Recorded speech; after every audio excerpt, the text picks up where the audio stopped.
너희가 열매를 많이 맺으면 내 아버지께서 영광을 받으실 것이요 너희는 내 제자가 되리라. 아멘. 예수님께서 이제 떠나신다고 하니까 제자들이 의안이 벙벙하고 지금 근심을 하고 있잖아요. 지금 그런 상황이잖아요.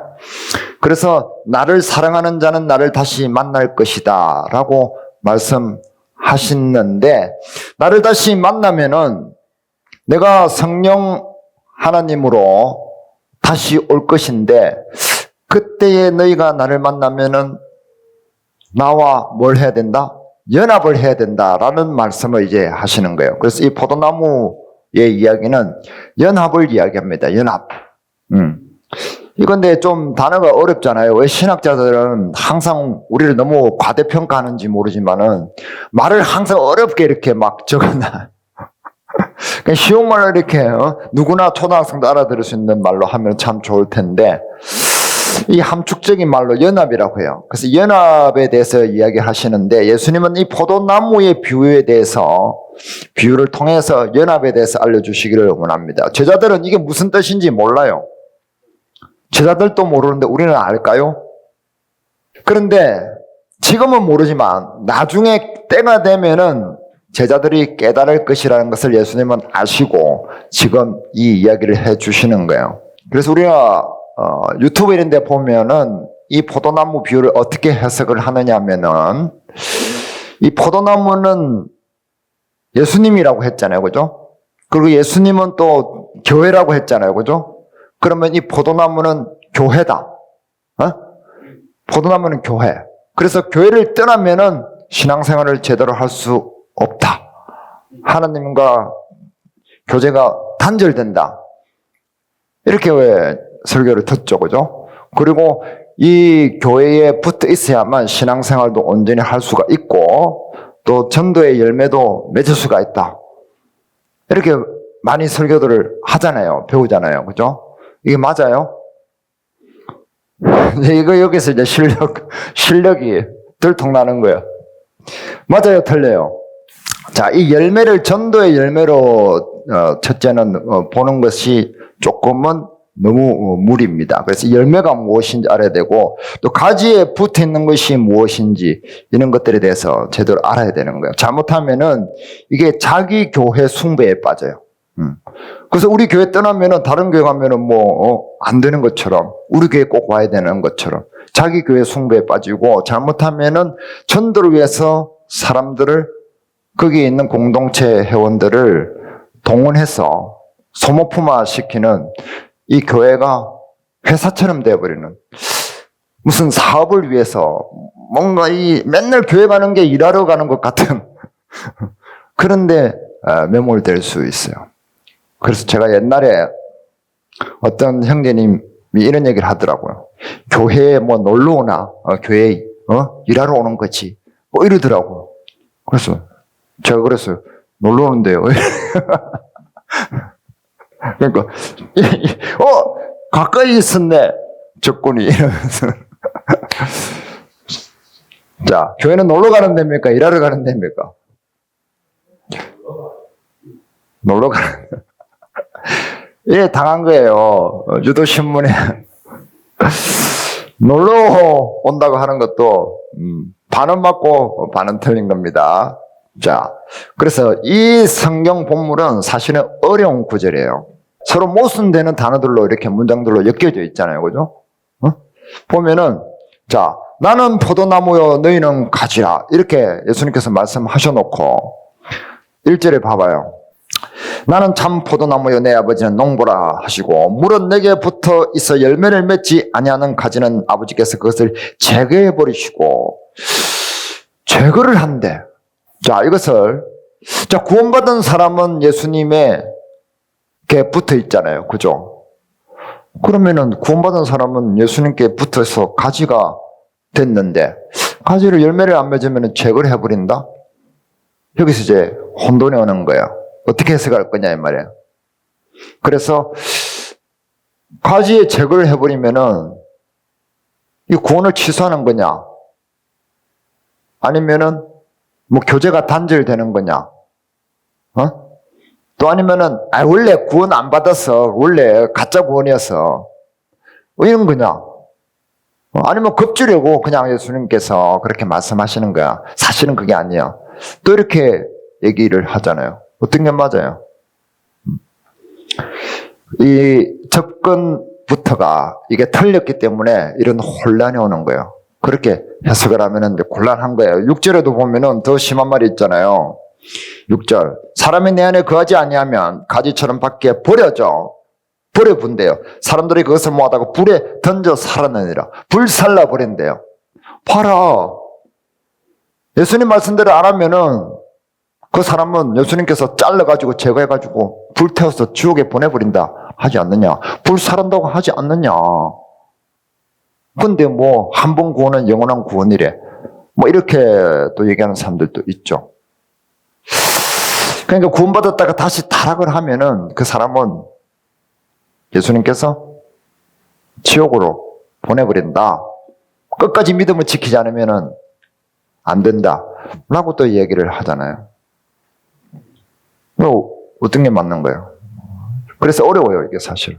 그래서 이 본문을 이해하기 위해서는 구약의 연관 본문을 잘 알아야 되는 거예요. 구약에 이 포도나무에 대한 이야기들이 많이 있습니다. 뭐 에스겔서, 예레미야서, 이사야서, 뭐 시편에도 나오고 이렇게 나오는데 제일 대표적인 이제 말씀이 이사야서예요. 이사야서 5장 1절부터 갑니다. 나는 내가 사랑하는 자를 위하여 노래하되 내가 사랑하는 자의 포도원을 노래하리라. 내가 사랑하는 자에게 포도원이 있으며 심히 기름진 산에로다. 땅을 파서 돌을 제하고 극상품 포도나무를 심었도다. 그 중에 망대를 세웠고 또 그 안에 술틀을 팠도다. 좋은 포도 맺기를 바랐더니 같이 익습니다. 들포도를 맺었도다. 5절 이제 내가 내 포도원에 어떻게 행할지를 너에게 이르리라. 내가 그 울타리를 걷어 먹힘을 당하게 하며 그 담을 헐어 짓밟히게 할 것이요. 내가 그것을 황폐하게 하리니 다시는 가지를 자름이나 북을 돋우지 못하여 찔레와 가시가 날 것이며 내가 또 구름에게 명하여 그 위에 비를 내리지 못하게 하리라 하셨으니 7절 다 같이 읽습니다. 무라 만군의 여호와의 포도원은 이스라엘 족속이요 그가 기뻐하시는 나무는 유다 사람이라. 그들에게 정의를 바라셨더니 도리어 포악이요 그들에게 공의를 바라셨더니 도리어 부러지점이었도다. 예.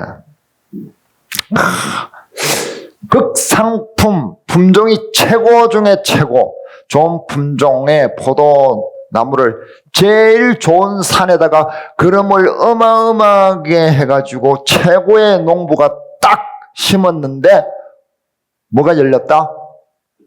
들포도가 열렸다 이 말이에요. 들포도가. 봐봐요. 들포도. 들포도 먹지 못하니까 뭐 접자 먹으면 되겠지. 너무 쉬어서 먹을 수 없는 아무짝에도 쓸모가 없는 그런 포도를 이야기합니다. 이렇게 되었단 말이에요.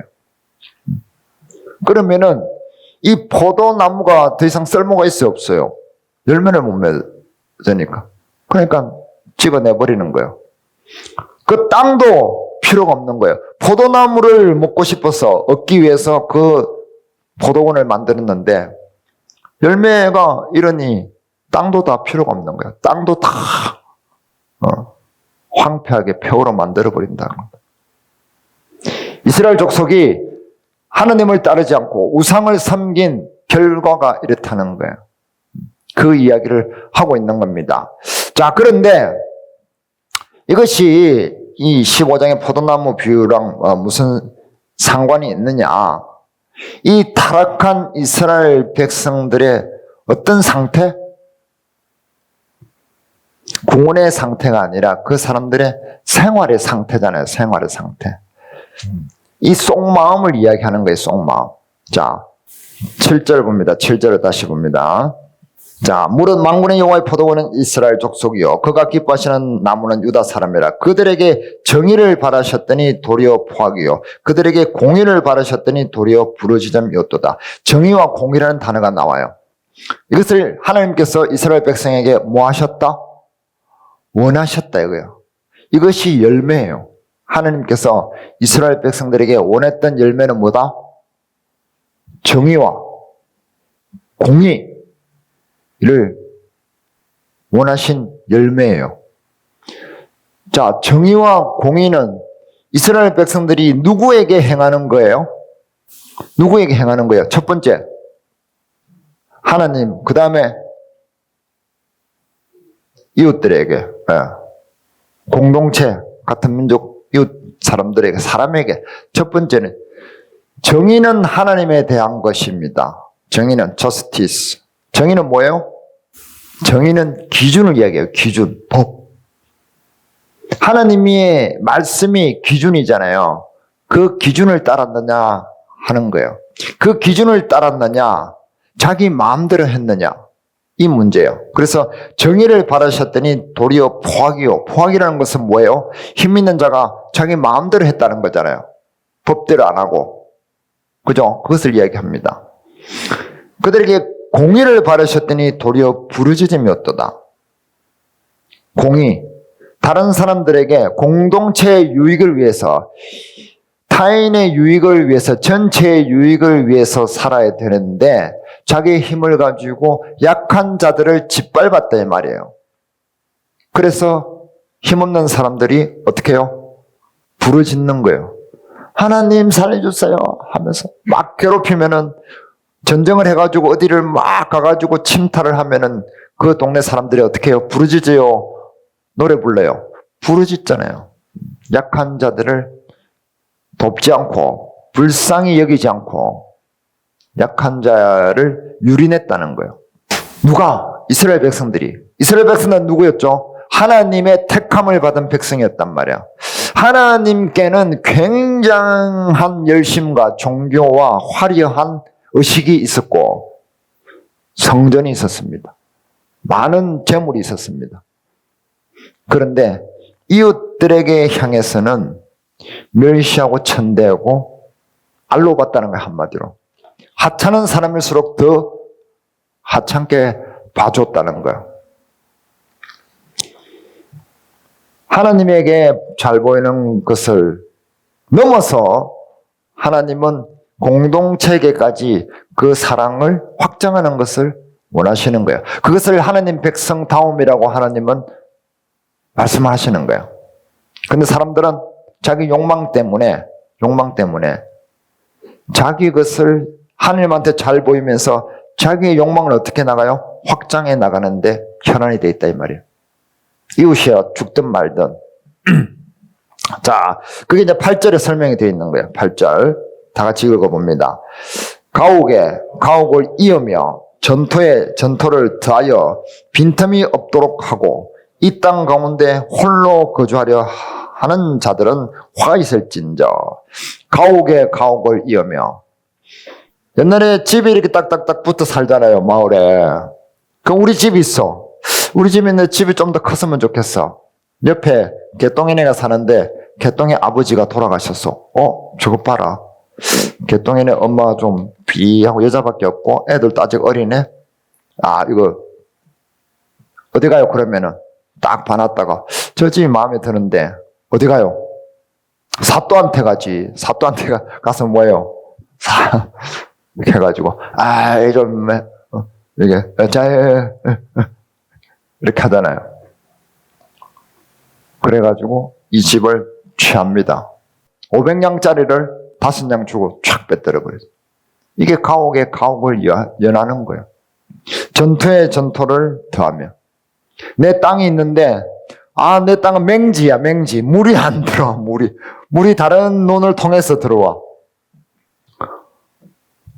그런데 저 땅 주인이 보니까 몇 년째 어디 갔는지 안 보여. 어떻게 해요? 어디 가요? 사또한테 가야지. 날이. 저 땅 내가 500냥인데 5냥. 사또 내가 100냥 드릴게. 그럼 150냥. 500냥짜리 150냥에 탁 취득하잖아요. 그렇게 해서 약자들의 재산을 계속 취득을 해서 자기 욕망을 채우는 거예요. 확장을 하는 거예요. 그러면 그 약자들은 어떻게 해요? 계속해서 고통을 받겠죠. 헤어날 길이 없는 거예요. 그래서 공동체가 무너지는 겁니다. 길거리에 우리 마을에 거지가 많아지면 많아질수록 마을이 풍요롭게 돼요. 결국에는 마을이 무너질 확률이 높아요. 무너지죠. 범죄자가 많아지면은 결국에는 그 사회는 무너지는 거예요. 이 자연을 보세요. 하나님께서 주신 이 아름다운 자연을 인간의 욕망 때문에 다 파괴를 했잖아요. 이 파괴한 결과가 뭐예요? 지금 우리가 그 대가를 받고 있잖아요. 그런 거예요. 그래서 하나님께서 주신 그 기준을 지키는 표시가 무엇이냐면은 이웃을 내가 얼마나 사랑하느냐. 그것도 나보다 약한 사람, 내가 무언가를 베풀었을 때 나에게 그 베품에 대한 대가를 돌려줄 능력이 없는 사람에게 어떻게 대우하느냐에 달려있다고 하나님은 말씀하시는 거예요. 왜? 하나님께서 우리에게 주시는 은혜가 우리가 대갚아서 돌려드릴 수 없는 것들이기 때문에 그래요.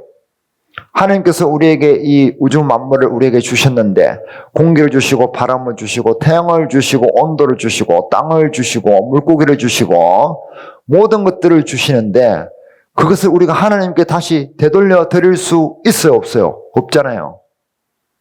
그랬기 때문에 우리도 남들에게 무언가 베풀 때에는 나에게 돌려줄 능력이 없는 사람에게 베푸는 것을 진짜로 보시는 거예요.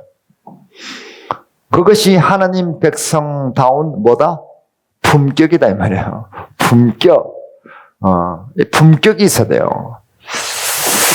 돈 많고 좋은 차 타고 명품 걸치고 다닌다고 해서 품격이 있는 게 아니에요. 이거는 우상숭배입니다. 자, 그래서 이 포도나무 비유는 무엇이냐면은 신분에 관한 것이 아니라 성분에 관한 것이다.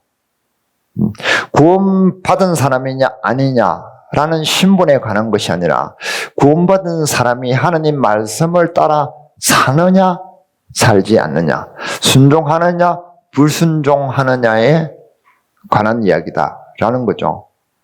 그것을 직관적으로 알 수 있는 말씀이 예레미야서입니다. 예레미야 2장. 예레미야, 이사야서 다음에 예레미야 있죠.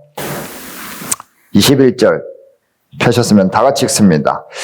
내가 너를 순전한 참 종자 곧 귀한 포도나무로 심었거늘 내게 대하여 이방 포도나무의 악한 가지가 되면 어찌 됨이냐.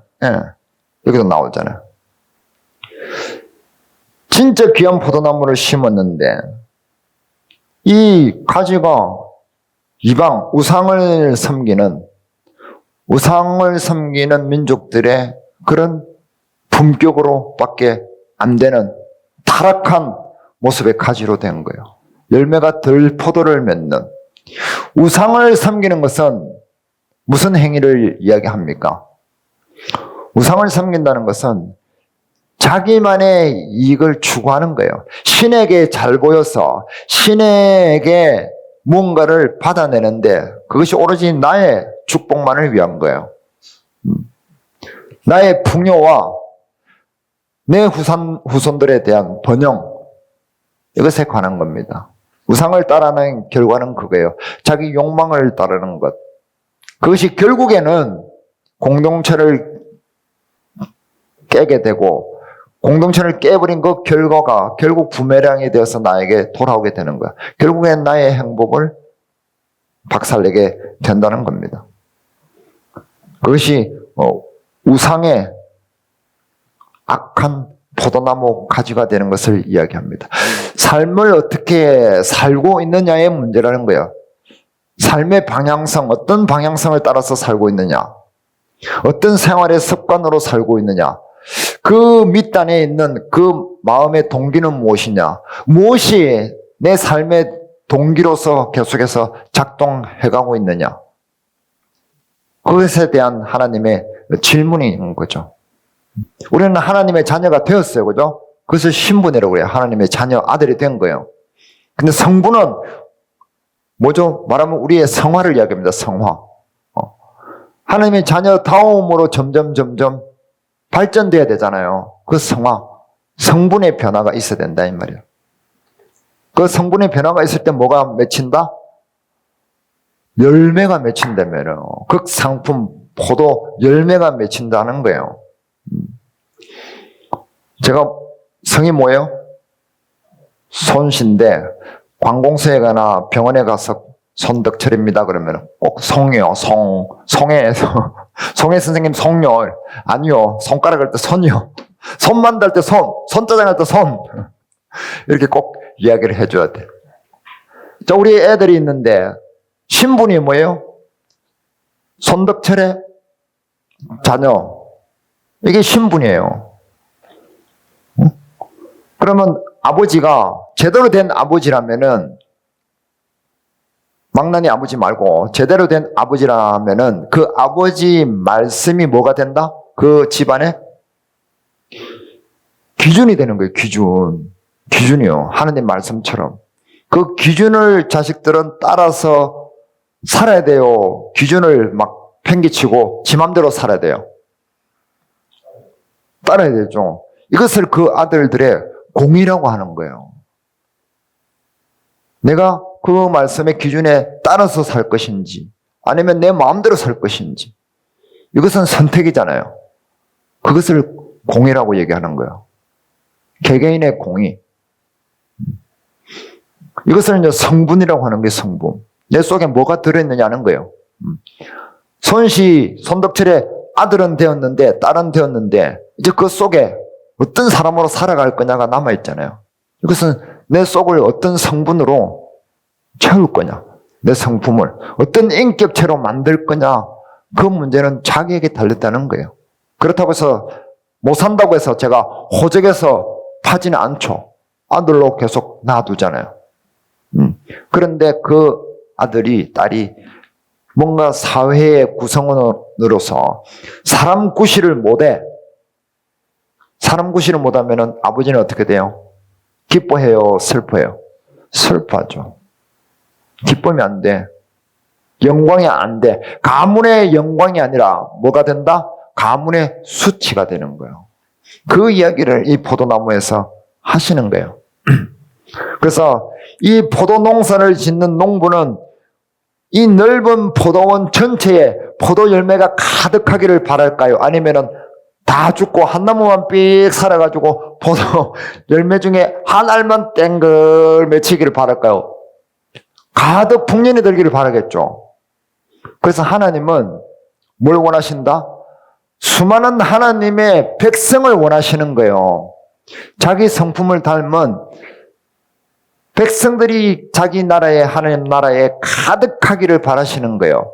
몇몇 뛰어난 몇 사람을 원하시는 것이 아니라 이 말이에요. 그래서 하나님은 공동체를 우선으로 생각하십니다. 그 공동체를 위해서 내가 개인으로서 어떤 역할을 하느냐에 굉장히 관심이 많으세요.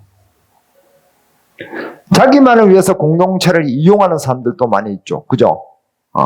아까도 얘기했지만은 우리가 교회를 위해서 뭐 건축도 해야 되고 전도를 위해서 뭘 해야 되고 또 교회의 뭐 행사를 위해서 뭐 해야 되고 뭐 이런 교회 제가 그래서 좀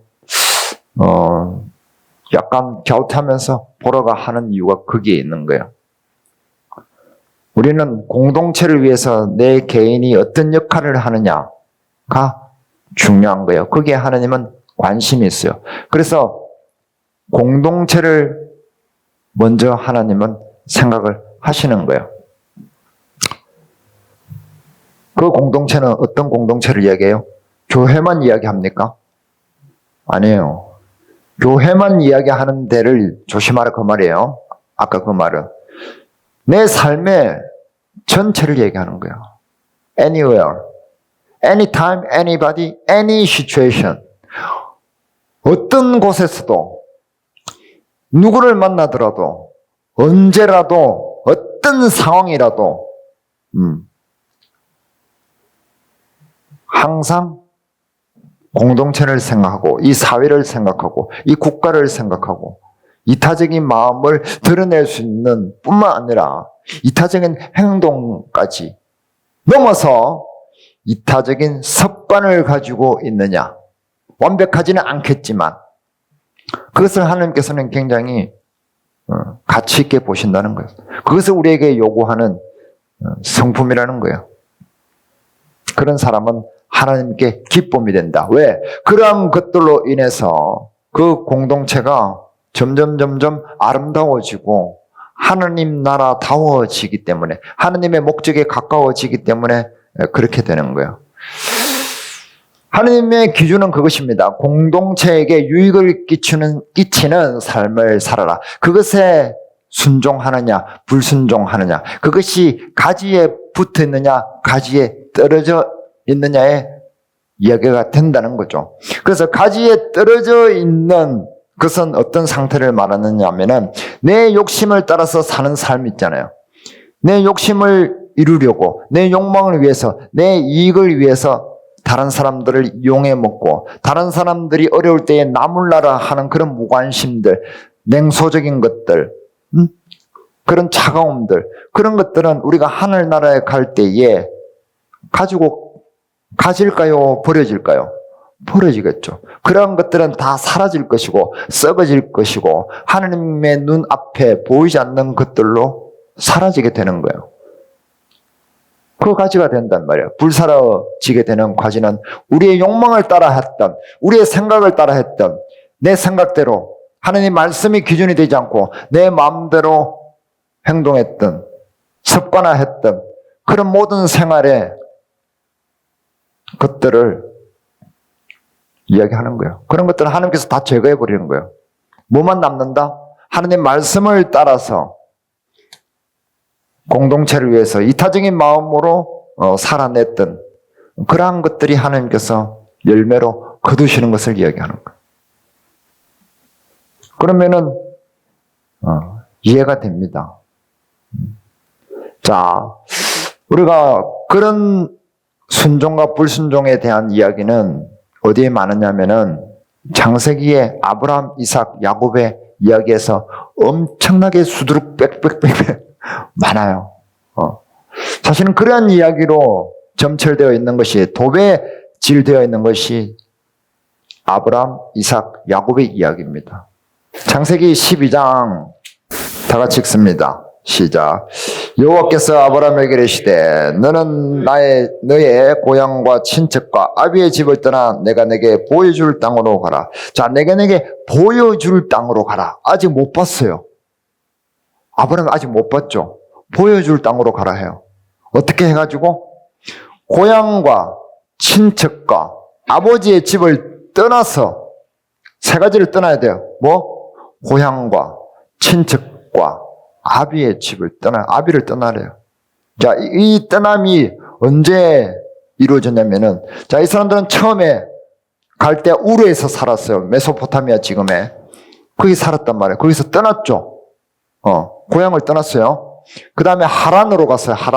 하란이라는 지방에 가서 살았단 말이에요.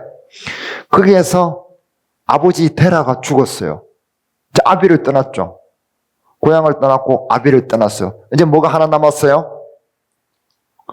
친척이 남았잖아요. 친척을 떠나야 되잖아요. 친척이 남아있었어. 친척이 누구였죠? 조카 롯이 있어요. 조카 롯이 항상 붙어 다녔거든. 그런데 13장에 가면은 조카 롯이 떠나요. 결국 13장 가볼까요? 13장 14절 15절 다 같이 읽습니다. 롯이 아브람을 떠난 후에 여호와께서 아브람에게 이르시되 너는 눈을 들어 너 있는 곳에서 북쪽과 남쪽 그리고 동쪽과 서쪽을 바라보라. 보이는 땅을 내가 너와 내 자손에게 주리니 영원히 이르리라. 친척까지 다 떠났어. 이제 고향도 떠나고 아버지도 떠나고 친척이 딱 떠나고 나니까 그때에 하나님께서 말씀하셨는데 네가 지금 보이는 눈, 그 보이는 땅을 줄게 라고 구체화됩니다. 이 땅을 왜 주시겠다고 했어요? 잘 먹고 잘 살으라고. 물론 맞죠. 풍요를 주시기 위해서. 거기에 아들이 없던 아브라함에게 수많은 별들과 같은 후손들이 살 땅이라 이 말이에요. 후손을 주겠다는 말씀입니다. 처음에는 그것이 아리까리했는데 그때 구체화되는 거예요. 그러니까 아브라함은 자기를 위해서 그 땅을 떠난 게 아니에요. 무엇을 위해서? 하나님께서 이루시고자 하는 그 수많은 자기 자손들, 하나님의 백성을 이루는 일을 위해서 떠났던 거예요. 순종했던 거예요. 그것이 아브라함의 믿음이었던 겁니다. 그리고 15장에 보면은 전쟁을 하죠. 롯을 또 구하기 위해서 아브라함이 전쟁을 한단 말이에요. 전쟁을 하면은 전리품이 엄청나게 많이 생기잖아요. 그 전리품을 가져왔는데 하나도 자기가 취하지 않고 모두 다 나눠줘 버려요. 다른 사람을 위해서. 나눠줘 버리죠. 나눠주고 난 뒤에 하나님께서 무슨 말씀을 주시냐면은 너는 내 상급이다 라고 말씀을 해주세요. 하나님께서 모든 보물과 풍요를 주시겠다고 약속을 하시는 거예요. 그 반대의 경우도 많이 있죠. 야곱, 특히 야곱은 자기 생각이 많았잖아요. 야곱은. 그래서 누구와 누구를 속입니까? 아버지와 형을 속이잖아요. 속이잖아요. 그래서 외삼촌 집으로 도망가잖아요. 하나님께서 야곱을 축복을 하셨지만은 그러나 자기가 형과 아버지를 속이는 그 대가는 받을까요? 안 받을까요? 받았어요? 안 받았어요? 받았어요. 어떻게? 외삼촌 라반에게 자기 품삯에 관해서 속아요. 몇 번?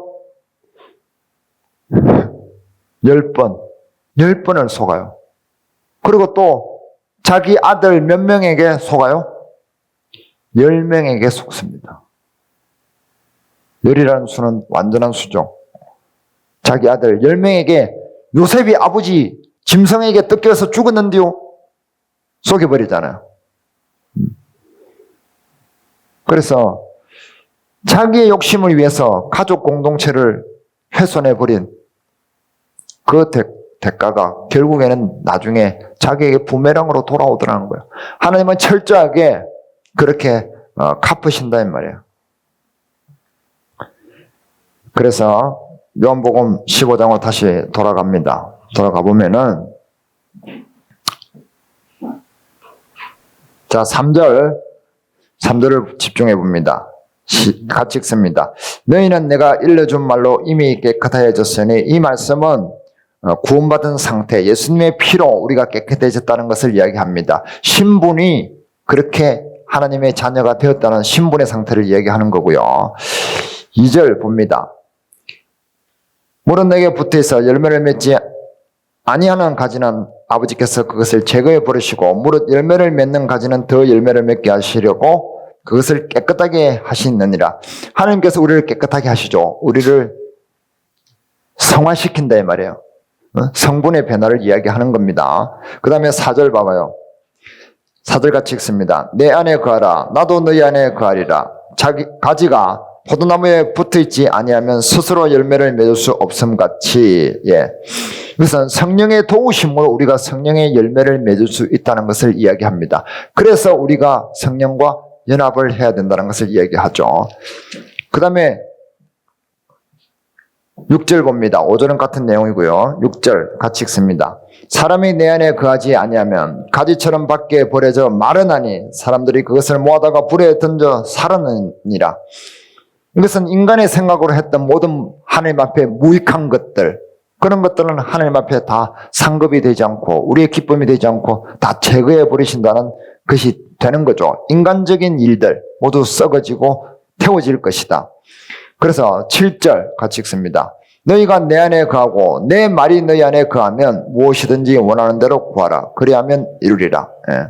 결국에는 하나님의 말씀이 우리 속에서 역사를 해서 성령의 도우심으로 우리가 하나님의 공의를 이루는 그런 행동을, 생활을 하게 된다는 것을 이야기하죠.